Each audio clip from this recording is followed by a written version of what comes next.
आपण ऐकत आहात जगद्गुरु तत्वदर्शी संत रामपालजी महाराज यांच्याद्वारे लिखित पुस्तक ज्ञानगंगा। पवित्र तीर्थ व धामांची माहिती। कोणी साधक ऋषीजीने एका स्थानावर किंवा जलाशयाजवळ बसून साधना केली किंवा आपल्या आध्यात्मिक शक्तीचे प्रदर्शन केले, तो आपली भक्तीची कमाई करून सोबत घेऊन गेला आणि आपल्या इष्टलोकाला प्राप्त झाला।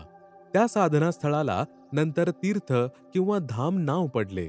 आता कोणी त्या स्थानाला पाहण्यास जाईल की येथे कोणी साधक राहत होता, त्याने अनेकांचे कल्याण केले।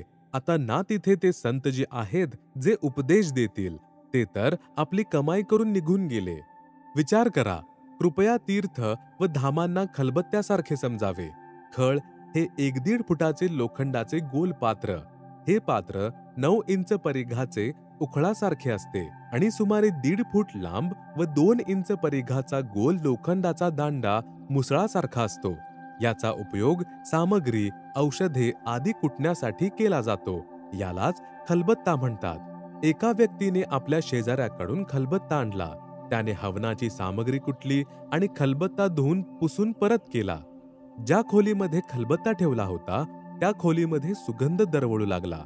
घरातील सदस्यांनी हा सुगंध कोठून येत आहे हे पाहिले तर त्यांना समजले की खलबत्त्यामधून हा सुगंध येत आहे।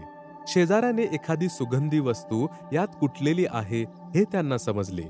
काही दिवसांनंतर सुगंध यायचा बंद झाला। अशा प्रकारे तीर्थ व धाम यांना आपण खलबत्त्यासारखे समजा। सामग्री कुटणाऱ्याने आपल्या सर्व वस्तू काढून घेऊन घासून पुसून रिकामा खलबत्ता परत केलेला आहे। आता कोणी त्या रिकाम्या खलबत्त्याचा वास घेऊन स्वतःला कृतार्थ मानत असेल तर तो मूर्खपणा आहे।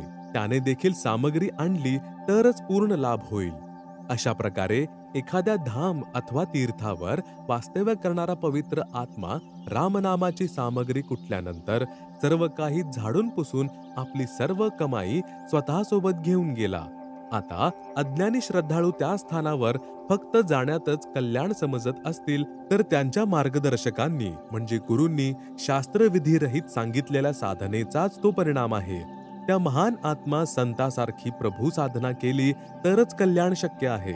त्यासाठी तत्वदर्शी संताचा शोध घेऊन त्यांच्याकडूनच नामोपदेश दीक्षा घेऊन आजीवन भक्ती करूनच मोक्ष प्राप्त करायला हवा। शास्त्रविधी अनुकूल सत्साधना मज दास जवळ उपलब्ध आहे। कृपया निःशुल्क प्राप्त करून घ्या।